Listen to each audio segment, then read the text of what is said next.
परिचयटा देवे सर सुविधा retired Shivnarayan Behera army sir आज कार्यक्रम से विषय कहे आज एक्चुअली आम कार्यक्रम 14 फेब्रुआरी 2019 आम पुलवामा जेन शहीद होते 40 जन आम शहीद जवान मन पकाबार लगे आज आम मनाऊँ आम चाहूँ कि इतार मेसेजटा पूरा समस्त पाखु जाऊ ताकि से समस्ते गोटे प्रोत्साहित कम से कम आज ब्लैक डे मनाबार आम प्लान कर ब्लैक डे हिसाब से मनाऊ ताकि गोटे वैलेंटाइन डे गोटे थी से नहीं मनाबार कथा मोर हिसाब से आम एक्चुअली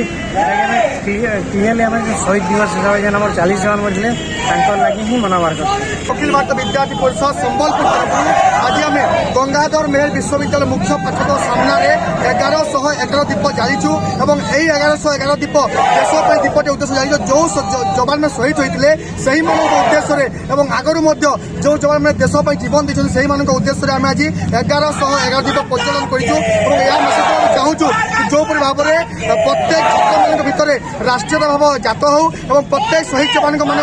श्रद्धांजलि दू से 1111 दीप जाचु।